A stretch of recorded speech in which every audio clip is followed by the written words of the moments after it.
lagi dengan saya Kak Lisa di cerita-cerita ringan tentang kita. Gimana, apa kabarnya? Kayaknya topik perselingkuhan kayaknya makin marak nih ya. Mungkin di sesi kali ini, di video kali ini saya juga masih pengen membahas tentang selingkuh, karena selingkuh itu nggak ada habis-habisnya ya kan ceritanya, karena memang seru. Cuman sebelumnya kita tolong bantu ya di like, di komen juga, di subscribe. Nah, teman-teman kan baik nih, jadi bantu di share juga di akun-akun media sosialnya teman-teman juga ya. Sebelumnya like, komen, subscribe, dan tekan tombol lonceng. Terima kasih. Nah, ini saya pengen cerita sedikit tentang perselingkuhan juga sebenarnya. Tapi perselingkuhan ini terjadi di sekitar saya, di kota tempat saya tinggal ya. Jadi ceritanya si yang perempuan ini, saya pengen cerita, ini perempuan ini adalah istri seseorang. Saya nggak perlu sebutkan kota, tidak perlu ini ya, karena kan tidak enak nanti aib ya. Kadang-kadang itu kan namanya selingkuh, orang selalu menutupi, tapi tetap aja banyak yang tahu. Contohnya saya gitu loh, saya yang ini aja bisa sampai tahu, oh ini selingkuh gitu, seperti itu kira-kira. Jadi perempuannya ini istrinya seseorang. Nah, suaminya ini bekerja di luar kota, jadi mungkin pulangnya sekitar biasanya mereka bekerja itu 2 bulan. Nah, terus nanti pulang off gitu loh, off kira-kira mungkin 2 minggu atau seperti itu, atau dia bekerja 3 bulan di luar kota, terus offnya 1 bulan. Nah, mungkin karena long distance LDRan gitu sama suami ya, mungkin ada kesepian atau bagaimana ya. Dan saya rasa dari segi finansial, dari tanggung jawab seorang suami ya, si perempuan ini tercukupi gitu loh, dan anak-anaknya tercukupi, dan kehidupan mereka saya bisa katakan baik, cukup dan baik lah kalau dari sisi ekonomi saya perhatikan gitu loh. Nah, yang herannya ya, saya pasangan selingkuhnya ini dengan orang di kota tersebut juga, dan pasangan selingkuhnya juga suami orang gitu loh. Nah, itu yang kadang-kadang saya bikin aneh ya. Yang satunya istri orang, yang satunya lagi suami orang. Nah, ini hubungan ini mau dibawa kemana, kan begitu ya. Itu yang kadang-kadang menjadi, apa sih sebenarnya yang dicari suami orang dan istri orang berselingkuh gitu, menjalin hubungan asmara tanpa diketahui pasangan masing-masing gitu. Nah, yang laki-lakinya kebetulan ada berprofesi bekerja sebagai security di satu perusahaan di kota tempat saya tinggal juga gitu, seperti itu. Nah yang perempuan ini, yang istri orang ini, suaminya yang bekerja gitu loh, dianya tidak bekerja, jadi dia ibu rumah tangga, tapi mungkin karena kesepian dan akhirnya berselingkuh, atau mungkin kurangnya perhatian dari pasangan atau bagaimana ya, kita tidak tahu karena saya tidak ingin menghakimi. Cuman saya hanya timbul pertanyaan bagi saya, hubungan ini mau dibawa kemana sebenarnya gitu loh, karena yang satunya suami orang, yang satunya istri orang gitu loh, jadi masing-masing tuh punya pasangan gitu loh. Dan saya kenal, maksudnya saya tahu yang si laki-laki pun saya kenal, dia tetap pulang ke rumah istrinya gitu kan. Nah, yang si istri pun apabila suaminya pulang ya tetap dengan suaminya gitu kan, jadinya bingung gitu loh. Nah, yang anehnya ya, kemudian kan dan hubungan mereka ini sangat toksik, kalau saya bilang toksik, malah beda dengan hubungan orang yang mungkin pacaran biasa gitu. Malah suami orang dan istri orang ini hubungannya lebih toksik dari sesama single pacarannya gitu loh, karena lebih seperti memata-matai masalah privacy, media sosial, ribut di media sosial, dan aneh menurut saya gitu loh, udah tua ya, maksudnya ini pasangannya, maksudnya saya seandainya itu saya gitu ya, saya istri orang loh gitu loh, apa yang saya cari ya kan, tapi itu bukan saya. Jadi aneh aja buat saya sampai bisa lebih kayak overprotective daripada dia ke suaminya gitu loh. Itu kan gimana ya, malah kalau kita yang punya suami, menurut saya malah kalau suami yang kerjanya jauh di luar kota ya saya malah nanya, kamu lagi sama siapa, pergi gimana. Nah ini malah lebih protektif dia ke pasangan selingkuhannya gitu daripada ke si suaminya masih fair-fair aja begitu. Nah jadi mungkin karena hubungan itu toksik, nah mungkin si laki-laki ini agak lelah dalam berhubungan dengan si perempuan ini karena semua dimata-matai, semua diatur mulai dari terus akhirnya putus nih, mereka nih putus sementara waktu, saya tidak mengerti ya putus, dan akhirnya pacaran nih dengan salah satu teman saya juga gitu, teman saya, dan kebetulan teman saya ini single. Jadi pacaran nih sama teman saya bilang, ngapain sih kamu mau pacaran sama dia gitu kan, kan ini suami orang, dan juga ya memang sepertinya sudah menjadi habit dari dulu gitu loh, karena kita sama-sama tahu, dan karena itu di lingkungan saya ya, mereka ini tetap teman-teman di dalam lingkungan saya, jadi ini saya ini banyak nyimpen rahasia sebenarnya yang ya udahlah gitu loh, saya kayak tutup mata, ya paling ya sudahlah gitu loh, yang penting kan bukan saya dan tidak mengganggu saya merasa seperti itu. Saya bilang ngapain gitu loh, kenapa tidak dicari saja pasangan yang single juga gitu loh, atau yang lebih sesuai lah dengan kita, bukan karena profesi atau apa ya, tapi ini kan intinya suami orang, terus kita single.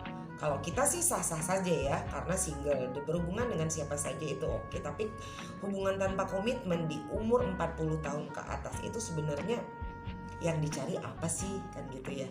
Itu yang sampai sekarang saya belum bisa jawab. Tuh, gitu. Kamu nanya. Yang nah terus punya cerita nih ya, akhirnya kan mereka pacaran nih dengan teman saya, karena dia udah putus nih sama si suami orang ini putus dengan si istri orang ini, akhirnya pacaran dengan teman saya yang single juga, notabene-nya dia single. Nah dan akhirnya hubungan itu seperti hubungan azas manfaat, jadinya seperti itu ya, tetap tidak sehat dong ya, namanya hubungan yang beda ya, hubungan yang dirandaskan dengan rasa kepercayaan dan rasa cinta yang tinggi. Itu beda apabila hubungan tersebut tanpa ada rasa cinta, hanya azas manfaat di situ.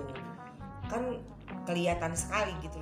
Jadi hubungan ini cuman ya kalau saya lihat dari segi cuan ya cuan buat yang laki-lakinya gitu loh. Tapi ya buat perempuannya sih saya nggak tahu cuannya di mana gitu loh. Nah terus juga hati juga kan tidak nyaman, karena memang habitnya si laki-laki ini ya seperti itu. Jika dia berbaik kembali dengan si pasangan yang pertama ini, si pasangan selingkuhannya yang istri orang ini, ya dia akan balik lagi gitu loh. Dan setelah beberapa bulan hubungan ini terjadi, akhirnya balik lagi nih gitu kan. Nah saya ya dapetin teman saya yang galau lah, yang inilah, yang itu, ditinggal segala macam. Nah apalagi ya kalau seandainya kita sampai meminjamkan uang atau apa gitu dengan pasangan, tips yang itu paling ini ya, paling riskan saya rasa. Kenapa? Kita gitu loh, seorang perempuan single fighter atau single mother, nyari uang itu kan buat anak ya. Kalau kita cari uang itu buat anak dan kebahagiaan anak-anak kita, dan juga kebahagiaan kita tentunya secara pribadi gitu loh. Tapi seandainya kita bekerja banting tulang mati-matian demi kebahagiaan laki-laki yang bukan ada hubungan apa-apa dengan kita, dan hubungan itu tidak tahu arahnya mau dibawa kemana, saya rasa kayak lu cari apa, bahagia juga enggak gitu. Oke kalau gue nggak nyari materi, nggak nyari cuan apa segala macam, intinya ada kebahagiaan gitu loh dalam hubungan itu. Menurut saya seperti itu gitu loh. Tapi apa yang dicari di sini gitu loh? Apakah karena kita tidak sanggup hidup sendiri, akhirnya kita memutuskan untuk berhubungan dengan orang yang sebenarnya kita sendiri sudah tahu jawabannya gitu loh. Ngapain gitu, nggak ada gunanya. Nah tapi kita tetap nih Itu ya kadang-kadang perempuan yang kalau sudah cinta tuh kadang-kadang memang bego kalau menurut saya gitu loh. Tidak memakai logika gitu loh. Lu kerja mati-matian buat siapa? Ya kan? Dan intinya itu seperti kita yang tidak menghargai diri kita gitu loh. Gimana orang laki-laki mau menghargai diri kita atau diri lu kalau misalnya lu sendiri nggak ngargain diri lu? Bener nggak? Karena banyak saya temuin gitu perempuannya yang mau digituin. Ya bener. Tidak semua perempuan seperti itu, tapi ya sejauh ini yang saya lihat ya, yang hubungan-hubungan toksik ya perempuannya yang mau disakitin gitu. Dengan alasan cinta lah, alasan dia pasti berubah ya, namanya laki-laki. Sorry to say gitu loh. Memang nggak semua laki-laki seperti itu. Tidak semua laki-laki bajingan. Sorry saya sebut dengan kata-kata bajingan karena ya menurut saya laki-laki yang kayak begitu ya bajingan. Tapi tidak semua, saya tidak mengatakan semua laki-laki bajingan. Ada gitu loh, ada tapi tidak semua. Ya kita sudah tahu nih laki-laki tersebut bajingan terus masih mau, kan berarti kan emang lu yang mau disakitin. Bener nggak gitu loh. Nah setelah lu ditinggalin terus lu nangis-nangis, galau-galau, lebay-lebay, kan nonsense. Maksud saya wasting gitu loh, wasting time, wasting perasaan, jadi sia-sia. Maksudnya gimana ya, ngapain sih lu nyakitin diri lu sendiri, mending lu bahagia sendiri sama anak lu atau bagaimana gitu loh, atau cari kegiatan lain yang bisa membuat lu bahagia. Ya bener kan, bener nggak gitu.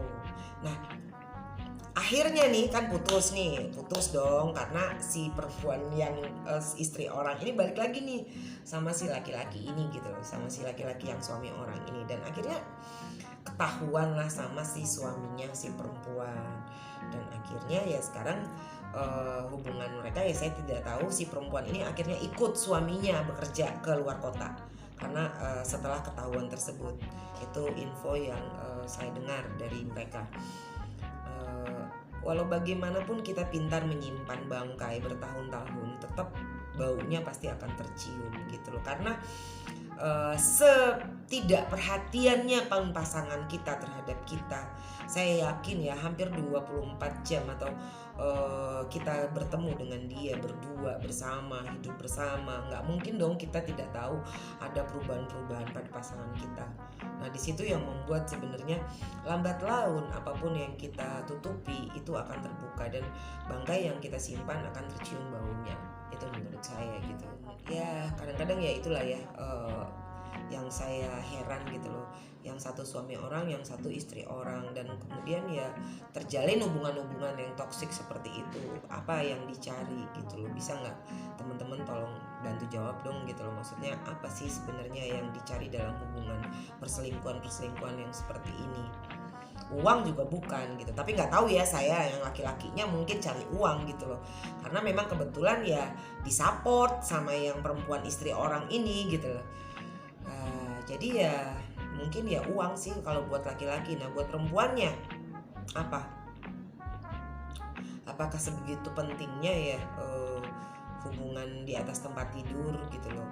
Walaupun ya memang saya tidak menafikan, tidak menutup kemungkinan hubungan di atas tempat tidur itu penting karena itu kebutuhan gitu loh. Tapi kan ya nggak begitu juga konsepnya gitu loh. Itu sih teman-teman, makanya ya selingkuh itu indah katanya, tapi ya kalau menurut saya tidak ada sih perselingkuhan itu yang indah gitu. Cuman karena mungkin itu dosa kali ya, membuat intinya apa ya, sorry saya tidak mau berbicara tentang dosa atau pahala atau bagaimanapun ya, tapi intinya kenapa sih harus selingkuh gitu loh. Nah kalau memang hubungan rumah tangga itu sudah tidak nyaman dan tidak ada rasa cinta lagi di situ, tidak ada saling rasa percaya dan tidak saling rasa take care each other, ya kenapa tidak disudahi aja gitu loh, daripada selingkuh dan juga nggak tahu juntrungannya kemana gitu loh, merugikan diri sendiri kan gitu loh. Terus perempuan saya juga heran, kenapa gitu loh masih banyak di perempuan-perempuan yang saya temuin di lingkungan saya, di kota saya, karena saya tinggal di kota kecil, memang mereka yang mau disakiti gitu loh. Udah dibohongin berkali-kali masih percaya, disakitin berkali-kali masih mau, terjadi KDRT masih juga pasrah gitu loh. Ada satu lagi cerita yang ini saya dapat cerita dari adik saya yang kebetulan tinggal di Balikpapan. Tapi mungkin nanti untuk di sesi video berikutnya akan saya ceritakan. Nah ini lebih parah lagi nih ceritanya gitu. Nah kalau ini kan tentang ini. Nah bantu saya dong, kenapa sih suami orang sama istri orang malah berselingkuh gitu loh. Nyari apa gitu ya. Bantu ya. Oke, mungkin ini aja cerita dari saya. Ketemu saya lagi di video saya berikutnya. Jangan lupa like, komen, dan subscribe. Bye-bye. Tonton terus cerita-cerita ringan tentang kita bersama.